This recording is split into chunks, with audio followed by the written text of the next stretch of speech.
नमस्कार दोस्तों, अनुपमा भक्ति चैनल में आपका स्वागत है। हमें अभी अध्याय 7 भागवत गीता के भगवत ज्ञान में है, उसके श्लोक पढ़ रहे हैं और उसको हिंदी सरल भाषा में समझाने की कोशिश कर रहे हैं।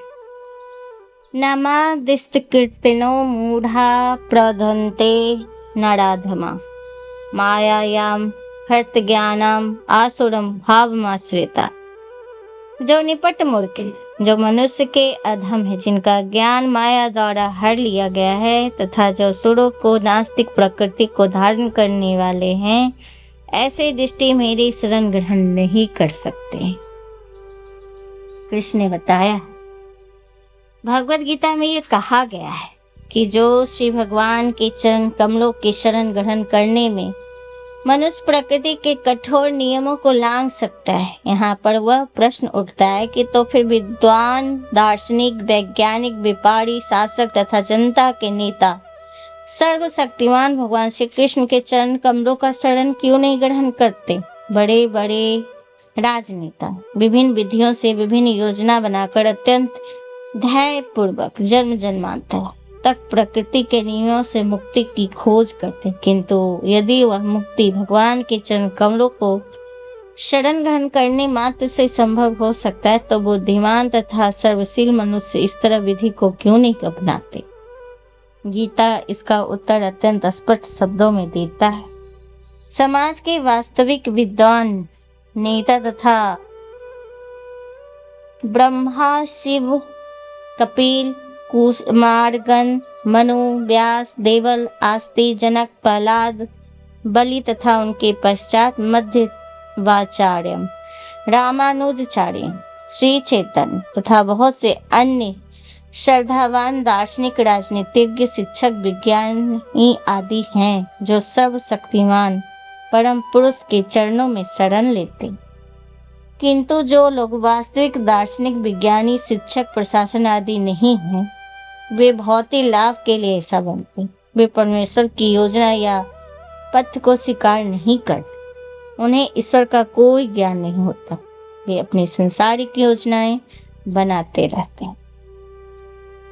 नास्तिक योजना निर्माताओं के यहाँ पर दृष्टिहीन कहा गया है, जिसका अर्थ है दुष्टजन। कुंती का अर्थ पुण्यात्मा होता है। नास्तिक योजना निर्माता कभी कभी अत्यंत बुद्धिमान और प्रतिभाशाली भी होते हैं, क्योंकि किसी भी विराट योजना के लिए, चाहे वो अच्छी हो या बुरी, बुद्धि की आवश्यकता तो होती है। लेकिन नास्तिक की बुद्धि का प्रयोग परमेश्वर की योजना का विरोध करने में नहीं होता। नास्तिक का योजना निर्माण दुष्ट कृत्य कहलाती, जिसे सूचित होता है कि उनकी बुद्धि तथा प्रयास उल्टी दिशा की ओर होती है। गीता में स्पष्ट कहा गया है, भौतिक शक्ति परमेश्वर के पूर्ण निर्देश में कार्य करती है। उसका कोई स्वतंत्र प्रभुत्व नहीं। जिस प्रकार छाया पदार्थ का अनुसरण करती है, उसी प्रकार शक्ति भी कार्य करती, तो भी वह भौतिक शक्ति अत्यंत प्रबल और नास्तिक अपने अनिश्वरवादी स्वभाव के कारण यह नहीं जान सकता कि वह किस तरह कार्य करती, न ही वह परमेश्वर की योजना को भी जान सकता। मूढ़ में जो कठिन श्रम करने वाले भारवाही पशुओं की भांति निपट मूर्ख होते हैं। वे अपनी श्रम का लाभ स्वयं उठाना चाहते हैं और वे भगवान को उसे प्रति करना नहीं चाहते। भारवाही पशु तथा उपयुक्त उदाहरण गधा है। इस पशु में उसका स्वामी अत्यंत कार्य लेता है। गधा यह नहीं जानता कि वह अहर्निश किसके लिए काम करता है। वह घास से पेट भरकर संतुष्ट रहता है। अपने स्वामी से मार खाने के भय से केवल कुछ ही घंटे सोता है और गधा के बार बार लात खाने के भय से बावजूद भी अपनी काम तृप्ति पूरी करता है। कभी कभी गधा कविता करता है और दर्शन पगारता है, किंतु उनके रेकने से लोगों को शांति भंग होती है। ऐसे ही दशा उन सकाम कर्मियों की, जो यह नहीं जानते कि किसके लिए कर्म करते, यह नहीं जानते कि कर्म यज्ञ के लिए। ऐसे लोग जो अपने द्वारा उत्पन्न कर्मों के भार से दबे रहते हैं, यह कहते हैं, सुने जाते हैं कि उनके पास अवकाश कहाँ। वे जीव को अमरता के विषय में सुने, ऐसी मूढ़ता के लिए नश्वर भौतिक लाभ ही जीवन का सब कुछ होता है। भले ही वो अपने श्रम फल के एक अंश का ही उपभोग कर सके। कभी कभी वे लाभ के लिए रात दिन नहीं सोते, भले ही उन्हें अमाशय में वर्ण हो जाए या अपच हो जाए, बिना खाए ही संतुष्ट रहते हैं। मायामय स्वामियों के लाभ हेतु अहर्निश काम से व्यस्त रहते हैं। अपने असली स्वामी से अनभिज्ञ रहकर मूर्ख कर्मी माया की सेवा में व्यर्थ ही अपना समय गंवाते हैं। दुर्भाग्य तो यह है, वे कभी भी स्वामियों के परम स्वामी की शरण में नहीं जाते। वे सही व्यक्ति से उसके विषय में सुनने को समय लगाते हैं। जो शुक्र विष्टा खाते हैं वो चीनी तथा घी से बनी मिठाइयों की परवाह नहीं करते। इसी प्रकार मूर्ख कर्मी इस नश्वर जगत के इंद्रियों का सुख देने वाले समाचारों को निरंतर सुनता रहता है, किंतु संसार को गतिशील बनाने वाली शाश्वत जीवित शक्ति के विषय में सुनने से तनिक भी समय नहीं लगा। यह तो बालकों का कर्तव्य है कि वे अपने सुप्त दिव्य भावमित्र को जागृत करें।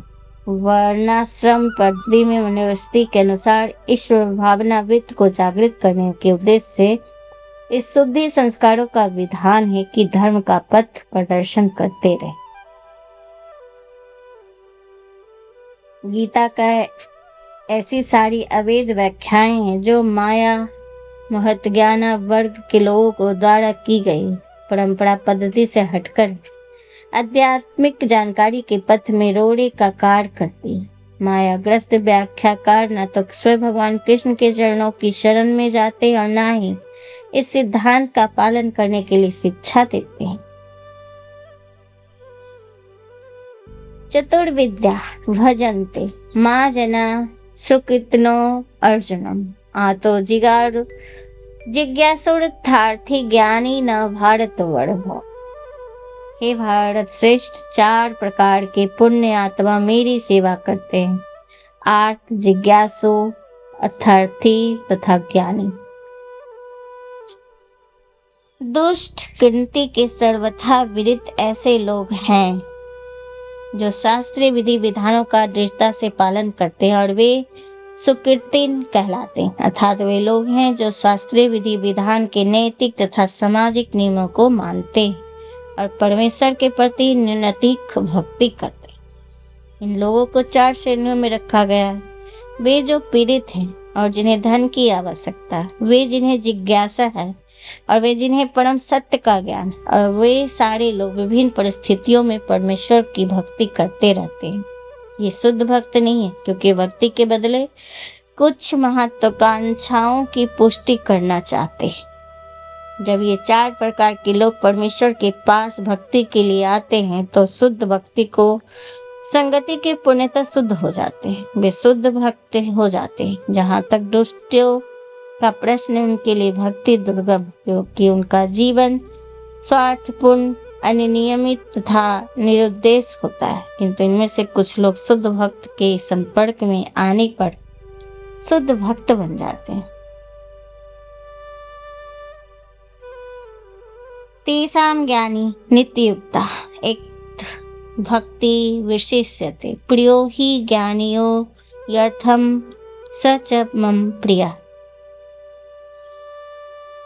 इनमें से जो परम ज्ञानी और शुद्ध भक्ति में लगा रहता है वह सर्वश्रेष्ठ है, क्योंकि मैं इसे अत्यंत प्रिय हूँ और वो मुझे प्रिय है। भौतिक इच्छाओं के समस्त कल्पमत से मुक्त, आर्त, जिज्ञासु, धनहीन तथा ज्ञानी ये सब शुद्धि भक्त बन जाते, किंतु इनमें से जो परम सत्य का ज्ञानी है और भौतिक इच्छाओं से मुक्त होता है वही भगवान का शुद्ध भक्त हो पाता है। इन 4 वर्गों में जो भक्त ज्ञानी और साथ ही भक्ति में लगा रहता है भगवान के कथानुसार सर्वश्रेष्ठ है।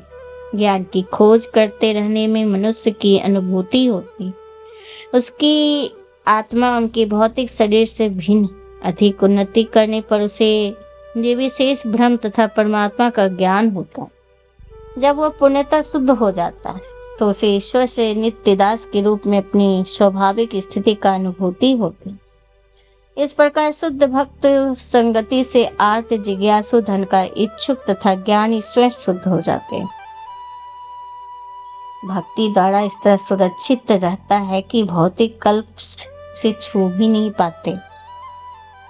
उदारा सर्व एवैते ज्ञानी त्वत्मेव में मतम अस्थित स ही युक्तात्मा मामे मानुतमा गतिम। निसंदेह ये सब उदारचेता व्यक्ति हैं, किंतु जो मेरे ज्ञान को प्राप्त है उसमें अपने ही समान मानता हूँ। मेरे दिव्य सेवा में तत्पर रहकर मुझे सर्वोच्च उद्देश्य का निश्चित रूप में प्राप्त कराते हैं। ऐसा नहीं कि जो कम ज्ञानी भक्त हैं वो भगवान को प्रिय नहीं। भगवान कहते सभी उदार चेता, क्योंकि चाहे जो भी भगवान के पास किसी भी उद्देश्य से आए वह महात्मा कहलाते। जो भक्त भक्ति के बदले कुछ लाभ चाहते हैं उन्हें भगवान स्वीकार करते, क्योंकि इससे स्नेह का विनिमय होता है। वे स्नेहवश भगवान से लाभ की याचना करते हैं। जब उन्हें यह प्राप्त हो जाता है तो इतने में भी वो प्रसन्न होते हैं, वे भी भागवती करने लगते हैं। किंतु ज्ञानी तथा भगवान को इसलिए प्रिय है कि उनका उद्देश्य प्रेम तथा भक्ति से परमेश्वर की सेवा करना होता है। ऐसे भगवान की सेवा किए बिना क्षण भर में भी नहीं रह सकते। भगवत ज्ञान सदैव मेरे हृदय में वास करते हैं और मैं भक्तों के हृदय में वास करता हूँ। ये श्री कृष्ण कहते हैं। बहुनाम जन्म नामन्ते ज्ञानवात नमाम प्रध्यते वासुदेव सर्वमिति स महात्मा सुरदुर्लभ। अनेक जन्म जन्मांतर के बाद जिसे सचमुच ज्ञान होता है वह मुझको समस्त कारणों का कारण जानकर मेरे शरण में आता है। ऐसे महात्मा अत्यंत दुर्लभ होता है। भक्ति का दिव्य अनुष्ठान जो करता हुआ जीव अनेक जन्मों के पश्चात इस दिव्य ज्ञान को प्राप्त कर सकता है, वो आत्म साक्षात्कार का चरण लक्ष्य श्री भगवान है। आत्म साक्षात्कार के प्रारंभ में जब मनुष्य भौतिकता का परित्याग करने का प्रयत्न करता है तब निर्विशेषवाद को और उसका झुकाव हो सकता है, किंतु आगे बढ़ने पर वह समझ पाता है कि आध्यात्मिक जीव बल में भी कार्य और इन्हीं से भक्ति का विधान होता है। उनकी अनुभूति होने पर भगवान के प्रति आसक्त हो जाता है, उनकी शरण ग्रहण कर लेता है। इस अवसर पर यह समझ सकता है कि श्री कृष्ण की कृपा ही सर्वस्व है, वे ही सब कारणों के कारण हैं और यह सब उनके स्वतंत्र नहीं, इस भौतिक जगत के आध्यात्मिक विविधताओं का विकृत प्रतिबिंब मानता है, अनुभव करता है। वो प्रत्येक वस्तु का परमेश्वर कृष्ण से संबंध है। समस्त कार्यों के केंद्र बिंदु तो वह जीवन प्राण है। इसी प्रकार भगवान वासुदेव या भगवान श्री कृष्ण ही समस्त पदार्थों में मूल सत्ता है। इस देह में बोलने, देखने, सुनने तथा सोचने आदि की शक्तियां, किंतु यदि वे भगवान में संबंधित नहीं हो तो सभी व्यर्थ हैं। वासुदेव सर्वव्यापी है और प्रत्येक वस्तु वासुदेव है। अतः भक्त पुण्य ज्ञान में रहकर शरण ग्रहण करता है। आपको ये जानकारी कैसी लग रही है हमें जरूर बताइए। अगर यह सुनने में अच्छा लग रहा है तो प्लीज हमें सब्सक्राइब कीजिए, लाइक कीजिए और मेरी वीडियो को शेयर कीजिए। नमस्कार।